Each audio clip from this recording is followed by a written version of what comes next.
êtes sur Radio Prague International, à l'écoute du programme francophone diffusé depuis la capitale tchèque.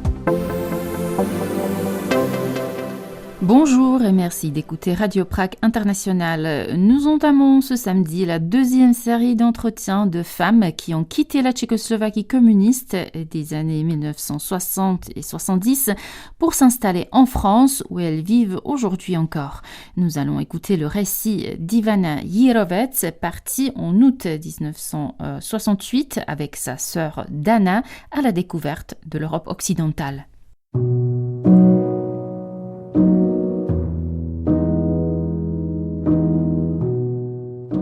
Destin de femmes émigrées. De la Tchécoslovaquie communiste vers la France. Une histoire de femmes en quête d'un monde libre.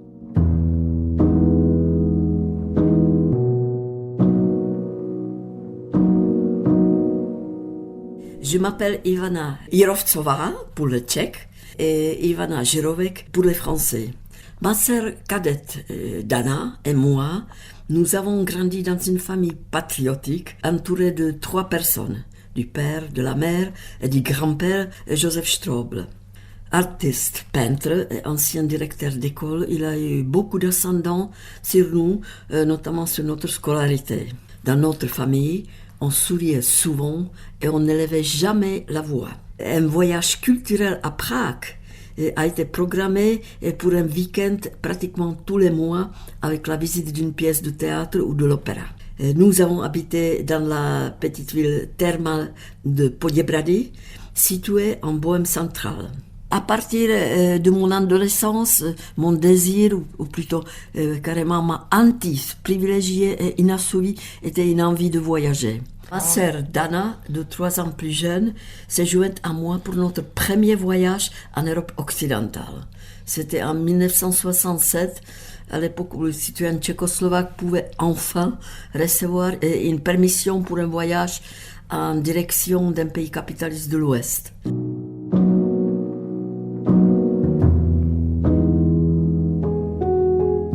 Nous sommes partis en autostop à la découverte de la France et de l'Italie.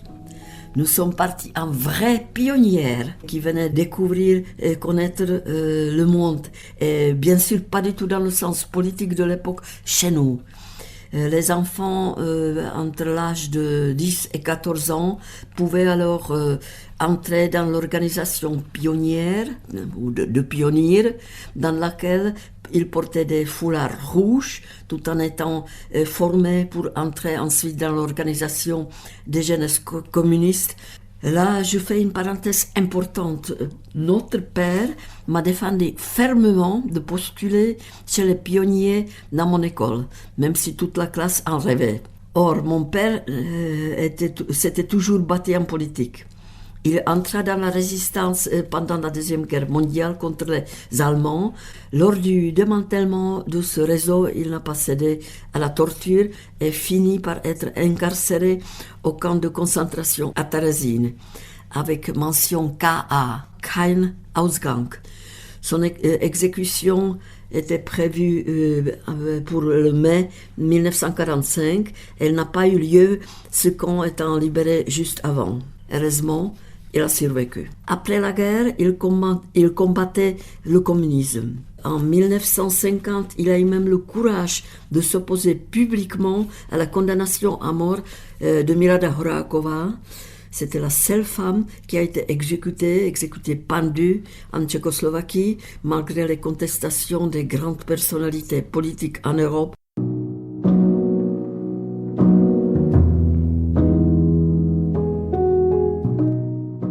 Notre père fabriquait à Poděbrady, selon son brevet, les vérificateurs des bougies de la voiture.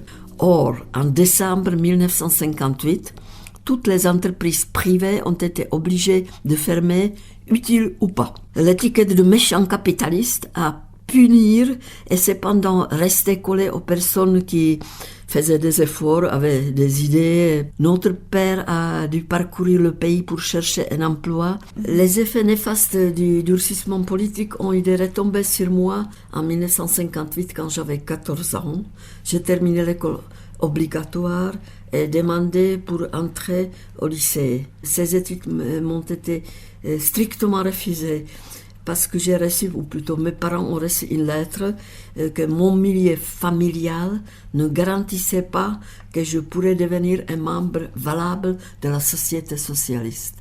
Il m'a été recommandé d'intégrer le travail ouvrier. J'ajoute modestement que je fus parmi les meilleurs élèves de ma classe.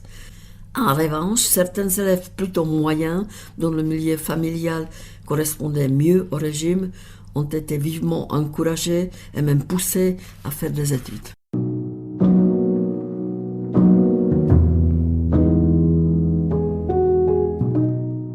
Ma mère n'a pas pu imaginer de me voir travailler à la chaîne dans une usine. Elle décidait que la famille devait faire un grand sacrifice financier pour me payer des cours de langue à l'école de langue à Prague. De même que des cours payants également de sténodactylo, tout cela à Prague, à 50 km de Poděbrady. Avec l'anglais, l'allemand, le russe, qui était obligatoire, et l'italien, j'avais les jours remplis pratiquement à temps complet. Une fois mes examens sténodactylo passés, j'ai trouvé un travail dans une entreprise de photo. Au bout de quelques années, j'ai pu m'inscrire, sur la recommandation de l'entreprise, aux études du soir. Et en 1968, en plein printemps de Prague, j'ai réussi des examens d'entrée à l'université Charles de Prague et j'étais admise. C'était une grande joie pour moi. J'allais commencer mes études en automne, à cette époque remplie d'espoir, des temps meilleurs. Mais avant, Dana et moi, des avant-gardistes aventurières, nous nous sommes remises à la préparation du second voyage pour nous balader, toujours en autostop, en Scandinavie. Nous sommes partis le 19 août de l'année mémorable 68.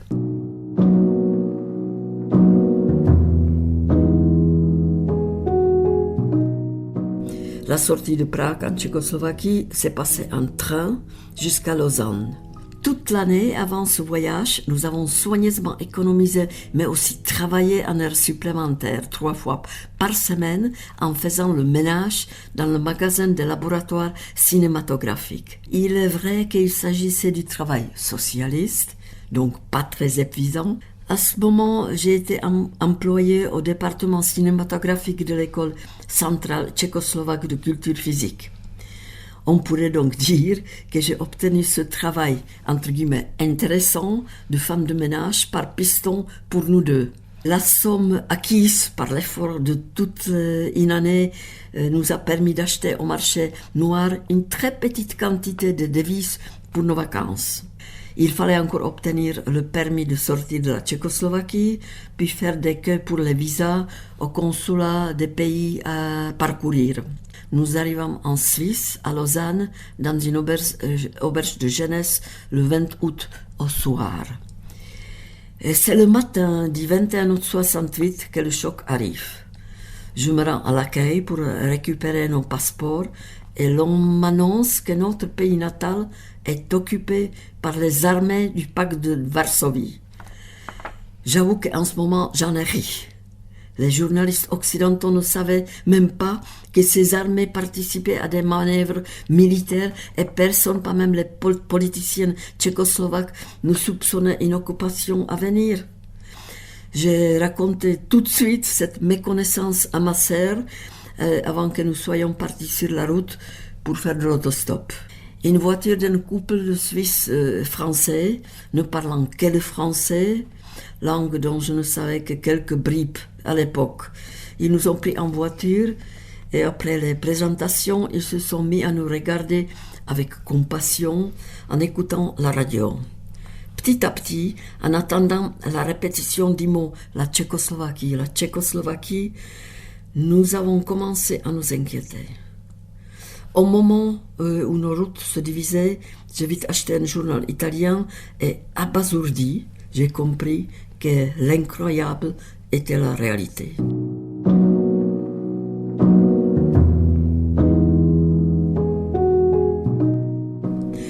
Nous avons envisagé immédiatement de revenir dans notre pays et nous battre contre les ennemis. Cependant, les rares Tchécoslovaques, en général les conducteurs de camions qu'on pouvait rencontrer sur la route, essayaient de nous dissuader de nos ardeurs patriotiques. Finalement, pour partager nos idées plus en profondeur, nous avons décidé d'aller à Davos, où séjournait mon ex-supérieur de l'école centrale de la culture physique. Il était aussi effondré que nous.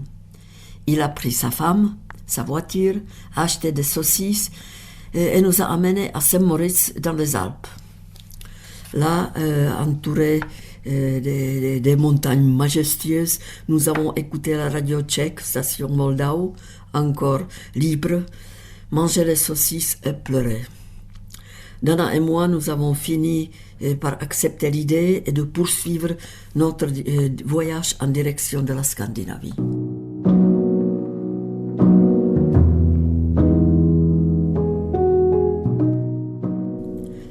En arrivant à Oslo, nous avons rencontré des étudiants tchécoslovaques et ils nous ont appris une chose pour nous complètement incroyable. Notre gouvernement avait décidé de donner à tous les Tchécoslovaques se trouvant alors à l'étranger un tampon dans le passeport, leur permettant de séjourner pendant 1 an hors de la Tchécoslovaquie. Et de plus, cela était valable par tous les pays du monde. Pour un citoyen occidental, c'était normal, mais pour nous, c'était un rêve. Nous avons immédiatement téléphoné à nos parents à Poděbrady pour leur demander leur permission concernant la prolongation inespérée de notre séjour. Ils étaient d'accord. Tout d'abord, on a pensé d'apprendre le norvégien, mais il y avait déjà tant de nos compatriotes à Oslo. Et puis, le perfectionnement de l'anglais serait certainement plus utile. J'ai alors demandé un visa au consulat de la Grande-Bretagne. Là, on m'a dit de revenir le chercher dans 15 jours. C'était hélas impensable. Nos maigres réserves d'argent étaient déjà pratiquement inexistantes. Une autre possibilité envisageable pour nous était d'améliorer notre allemand. Nous sommes donc allés au consulat suisse. 1 heure plus tard, nous avons ouvert nos passeports devant le consulat. Quelle fut notre stupéfaction en lisant le visa. Il fut pour le Konzentrationslager à Buchs. Ce mot nous a pétrifiés. Nous n'irons jamais dans un camp de concentration. Ce n'est que plus tard où j'ai compris qu'il s'agissait tout simplement d'un camp de rassemblement des réfugiés. Mais même cela, c'était exclu pour nous. En ce moment-là, l'idée d'aller en France nous a séduites. Nous avons obtenu un visa de transit de 10 jours, et cela tout de suite, en quelques minutes, et sur place. Or, il ne s'agissait que de transit. Nous, on ne transitait de nulle part à nulle part. Cela a marché. Et maintenant, on sait qu'en 10 jours, on peut changer sa vie pour toujours.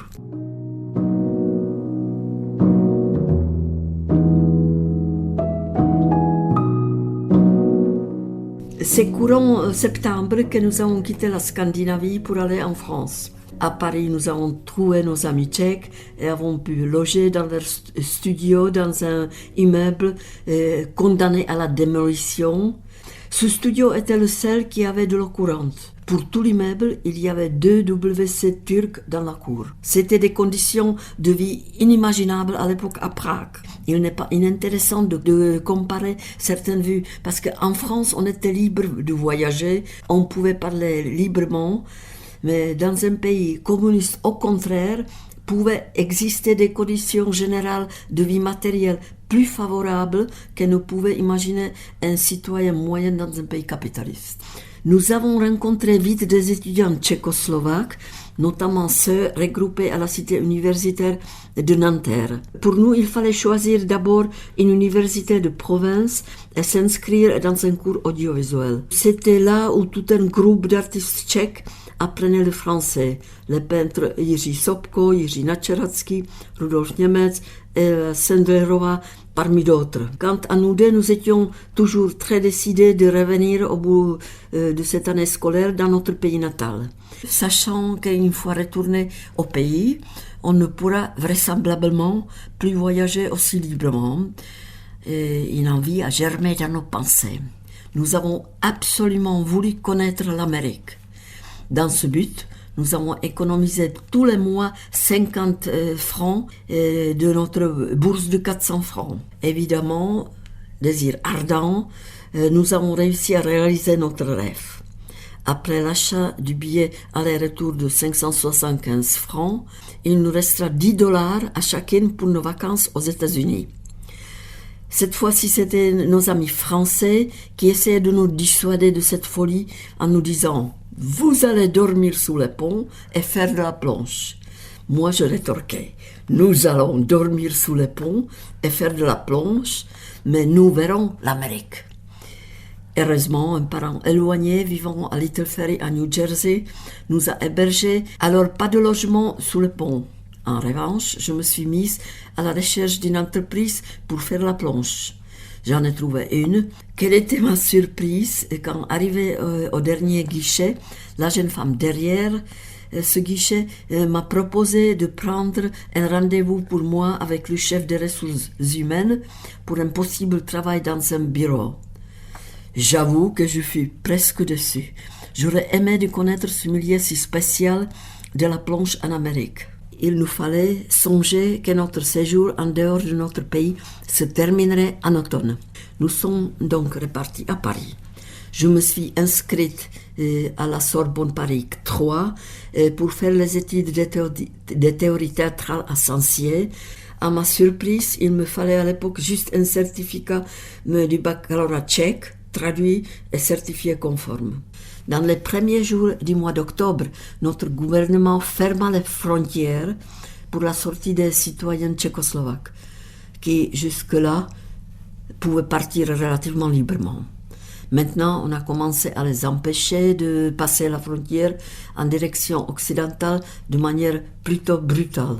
Même s'ils avaient acquis des visas de sortie auparavant, ils étaient obligés de descendre des avions ou des trains en partance. Dans le même temps, il y avait un autre événement qui m'a bouleversé. Le ministre tchécoslovaque de l'Éducation, Jaromír Hrbek, a écrit une circulaire que j'ai eu l'occasion de lire grâce à mon abonnement aux lettres françaises de Louis Aragon.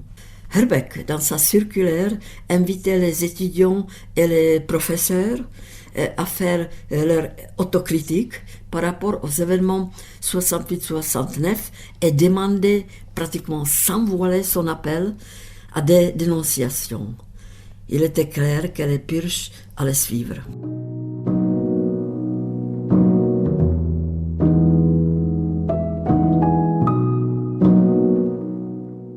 Comment pouvais-je imaginer le retour dans mon pays devenant maintenant une cage, en sachant de surcroît qu'il me faudra cracher sur la longue année de la liberté et même être poussé aux dénonciations. Désespérés, nous avons parlé ensemble avec Dana tous les jours, souvent en larmes, buvant un café tard dans la nuit et fumant une gauloise, ou plutôt plusieurs gauloises, tout en évaluant la question primordiale. Retourner en Tchécoslovaquie ou rester en France? Nous savions bien que notre père préférait que nous restions en France et vivions en liberté, tandis que notre mère, d'accord avec lui en apparence, souhaitait de tout son cœur notre retour. La décision fatidique tomba. Nous restons et nous ne reverrons peut-être jamais ni nos parents ni notre patrie.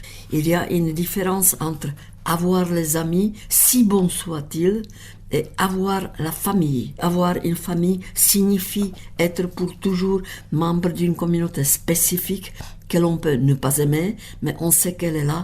Ma fille, pendant longtemps, ne connaissait pas les réunions familiales à Noël, aux anniversaires, aux enterrements, baptêmes ou encore au mariage. Elle connaissait ces événements, mais uniquement avec des différents amis qui changeaient selon les occasions. Il s'agit de la création d'une pseudo-famille. Étant en France avec ma sœur, l'exil commun, puis la naissance de ma fille, on resserrait notre rapprochement. Sans Dana, je ne sais pas ce que j'aurais fait pour ne pas m'écrouler sous le poids de mes obligations. Dans notre cas, il s'agissait d'une relation que j'appellerais socio-économique.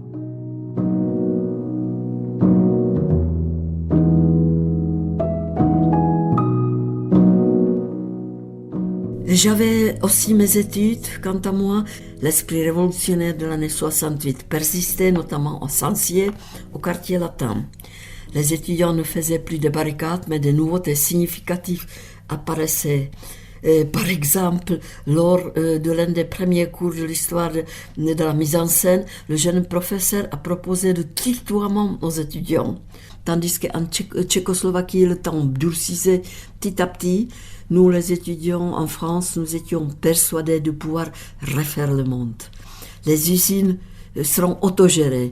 Nous allions nous gouverner nous-mêmes à tous les niveaux, dans toutes les sphères. La liberté, la justice, l'égalité, bien sûr la fraternité gagneront pour toujours. Cette atmosphère m'absorbait agréablement et j'étais quand même parfois gênée quand un des camarades m'expliquait sérieusement que la vie en Tchécoslovaquie était fabuleuse.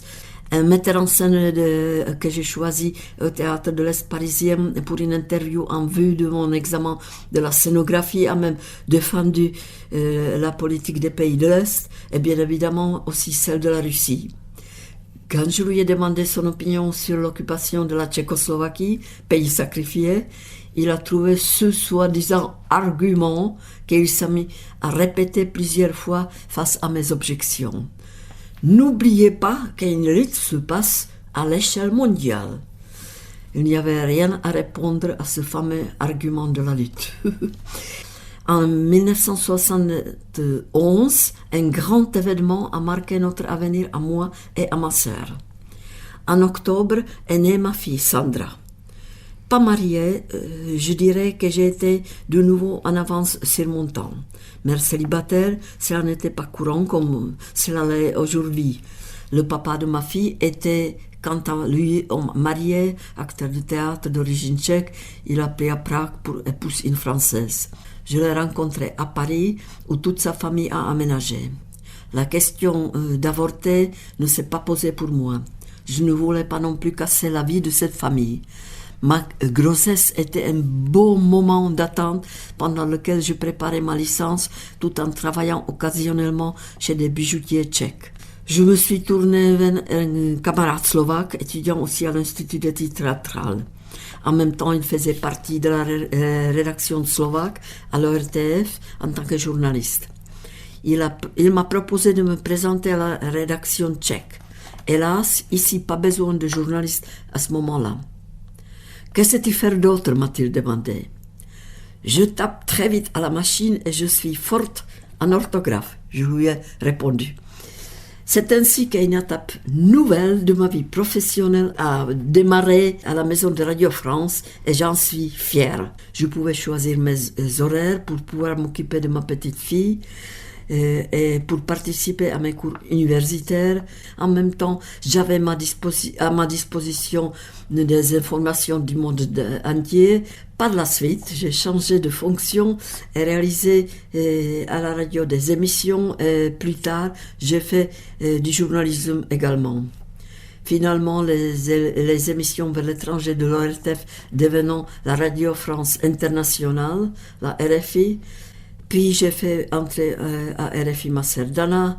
Ma fille Sandra a fait aussi un passage par RFI pour se faire un peu d'argent de poche pendant ses études à l'École nationale supérieure des beaux-arts.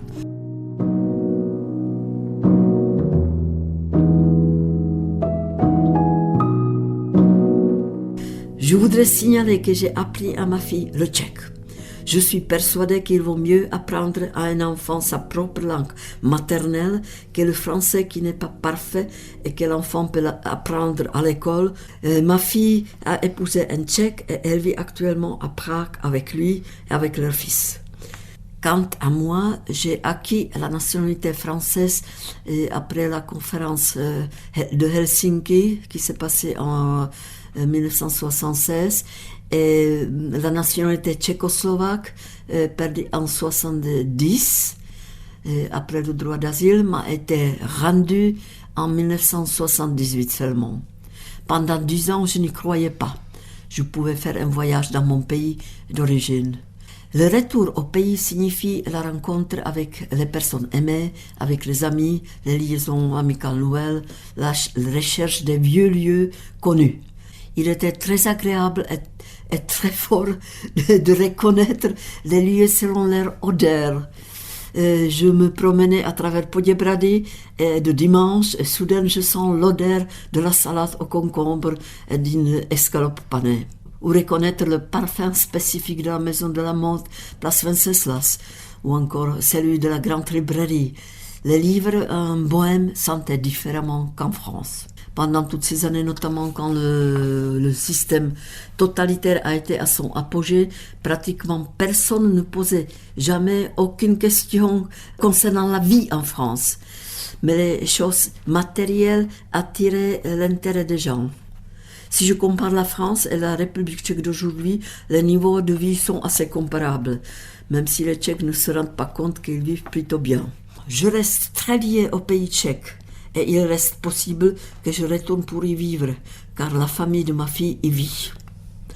Mais je suis aussi liée à la France, même si elle n'est pas le pays de mon enfance.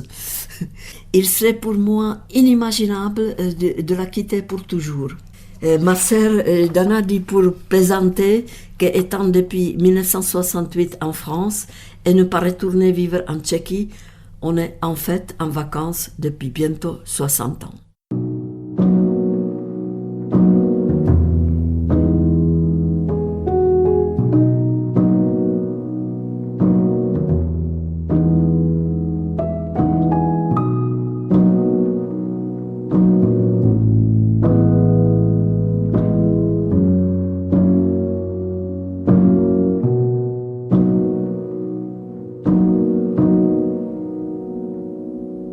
C'était Ivana Jirovec dans le podcast Destin d'émigrés. Cette émission a été préparée par nos collaboratrices Maria Sikorova et Magdalena Ryšková. Le deuxième épisode de cette nouvelle série d'entretiens réalisée avec les femmes qui ont quitté la Tchécoslovaquie communiste pour la France, ce sera samedi prochain.